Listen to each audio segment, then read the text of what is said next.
विद्यार्थी मित्रांनो, 17 जानेवारी 2026च्या मंत्रिमंडळाच्या बैठकीमध्ये एक महत्त्वपूर्ण निर्णय झालेला आहे. अर्थसांख्यिकी आयुक्तालय भरती 2025 साठी एकूण 1901 पदांसाठी मंजुरी देण्यात आलेली आहे. तर आजच्या व्हिडिओमध्ये डिटेल्समध्ये शैक्षणिक पात्रता कशा प्रकारची असते, कोणकोणती पदे भरली जातात आणि जाहिरात कधीपर्यंत येऊ शकते, डिटेल्समध्ये संपूर्ण माहिती सांगणार आहे. अशाच प्रकारच्या माहितीसाठी अजूनही सबस्क्राईब केले नसेल तर सबस्क्राईब करा आणि बेल आयकॉनलाही ऑन करा, म्हणजे तुमच्याकडून कोणत्याही प्रकारचे अपडेट मिस होणार नाही. सर्व अपडेट तुम्हाला वेळेवरती आपल्याकडूनच तुम्हाला दिले जातील. त्यासाठी सर्वांनी चॅनलला नक्की सबस्क्राईब करा. चला तर जास्त वेळ वाया न घालवता आपल्या मेन व्हिडिओचा जो मुद्दा आहे, जो पॉइंट आहे, त्या व्हिडिओला सुरुवात करूयात.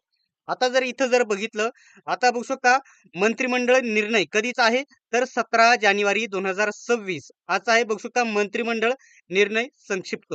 आता या ठिकाणी अनेक निर्णय झालेले आहे, परंतु जो महत्त्वाचा आपण पॉइंट घेतलेला आहे तोच मुद्दा आपण इथे कव्हर करणार आहोत. ठीक आहे. 1 मिनिटामध्ये मला इथे कलर घेऊ द्या आणि ठीक आहे. बघू शकता. इथे महत्त्वाचा पॉइंट नीट समजून घ्या. बघू शकता अर्थसांख्यिकी संचालनालयाच्या एकूण बघू शकता 1901 पदांच्या आकृतिबंधास व संचालनालयाचे नाव अर्थसांख्यिकी आयुक्तालय करण्यास मान्यता. तर महत्वाचं नीट समजून घ्या. आधी नाव काय होतं? अर्थसांख्यिकी संचालनालय विभाग. आता काय करण्यात आलेले आहे? अर्थसांख्यिकी आयुक्तालय असे नाव करण्यात आलेले आहे आणि एकूण 1901 पदांना मान्यता देण्यात आलेली आहे. नीट समजून घ्या. आता सर्व पदांची जाहिरात येणार नाही. किती पदांची येईल हे देखील मी तुम्हाला पुढे सांगतो.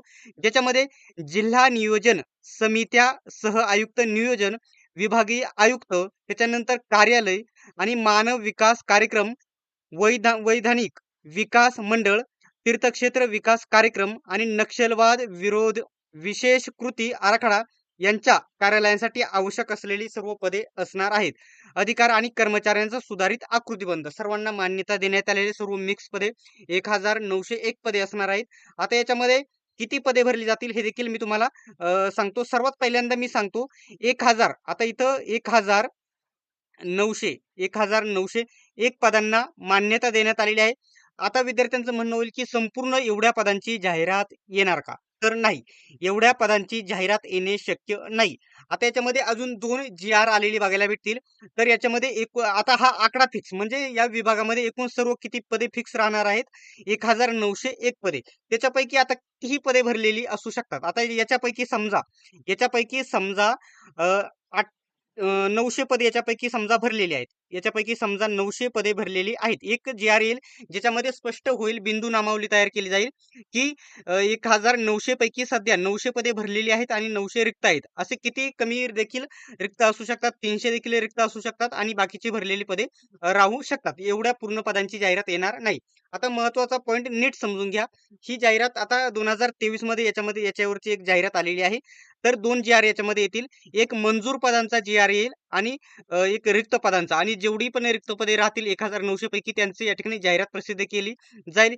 अंदाजे ही जाहिरात 500 ते 600 पदांची असू शकते, कारण 2023 मध्येच याची भरती झालेली आहे. आता नीट समजून घ्या याच्यामध्ये पदे कोणकोणती असतात. 3 वेगवेगळे 2000 बघू शकता. टोटल या ठिकाणी ही पदे जी होती माझ्या अंदाजित 1 मिनिट 200 350-400 पदांसाठी ही पदभरती केली गेली होती. 2023 ला ही जाहिरात आलेली होती. त्याच्यामध्ये जागा किती होत्या इथे बघू शकता. सहाय्यक संशोधन अधिकारी गट ब चं एकदम मोठ्या लेवलचं पी-एस-आय लेवलचं पद होतं. त्याला एकूण 39 जागांसाठी पदभरती आलेली होती आणि इथं कॅटेगरी वाईज इथं जागा अशा प्रकारे होत्या.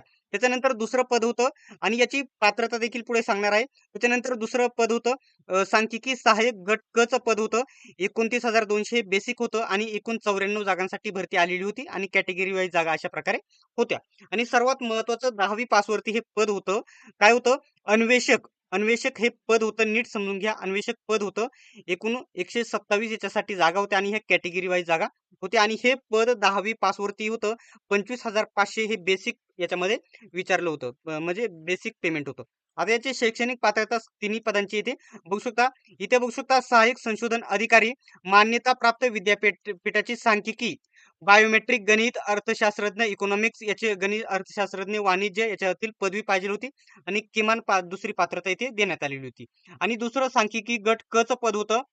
मान्यता प्राप्त विद्यापीठाची गणित, अर्थशास्त्र, वाणिज्य, सांख्यिकी इकॉनॉमिक्स, इलेक्ट्रॉनिक्स याच्यातील एक पदवी पाहिजे होती आणि 45 गुणांसह ही पदवी पास असणे गरजेचं होतं. त्याच्यानंतर जर बघितलं तर अन्वेषक हे पद होतं ते माध्यमिक शालांत परीक्षा उत्तीर्ण म्हणजेच फक्त 10वी पासवरती ही पदभरती आलेली होती. आणि महत्त्वाचा पॉइंट म्हणजे याच्यामध्ये विज्ञान विषय विचारला जात होता. विज्ञान विषय असणे गरजेचं होता 10वी पासमध्ये. आता विद्यार्थ्यांचा एक फायनल प्रश्न राहिला, की ही जाहिरात कधी येईल? आता या ठिकाणी 2026 मध्ये या ठिकाणी 17 तारखेला 17 जानेवारीला याला मंजुरी देण्यात आलेली आहे. तर याच्यामध्ये 2 जी-आर प्रसिद्ध होतील. 2 जी-आर प्रसिद्ध होईल. याच्यामध्ये मंजूर पदे आणि रिक्त पदे दर्शविली जातील. हा झाला पहिला जी-आर. ठीक आहे. त्याच्यानंतर याच्यामध्ये दुसरा जी-आर प्रसिद्ध होईल, ज्याच्यामध्ये बिंदू नामावली तयार करून सुधारित वेतन श्रेणी दाखवली जाईल. आणि तिसरा पॉइंट म्हणजे याच्यामध्ये सर्व पदांना मान्यता आता भेटलेली आहे आणि या ठिकाणी अर्थ मंत्रालयाची मान्यता भेटल्याच्या नंतर ही जाहिरात कधी प्रसिद्ध होऊ शकते. तर ही जाहिरात या ठिकाणी जुलै, सप्टेंबर, ऑक्टोबर एंडिंग पर्यंत ही जाहिरात प्रसिद्ध होईल. लगेच सध्या ही जाहिरात प्रसिद्ध होणार नाही. तर विद्यार्थी मित्रांनो, आजची ही अपडेट तुम्हाला कशी वाटली कमेंट बॉक्समध्ये नक्की सांगा. आणि अशाच प्रकारच्या माहितीसाठी अपडेटसाठी अजून चॅनलला सबस्क्राईब केले नसेल तर सबस्क्राईब नक्की करा. सर्वांनी व्हिडिओ शेवटपर्यंत बघितल्याबद्दल धन्यवाद. भेटूयात आपण नेक्स्ट व्हिडिओमध्ये.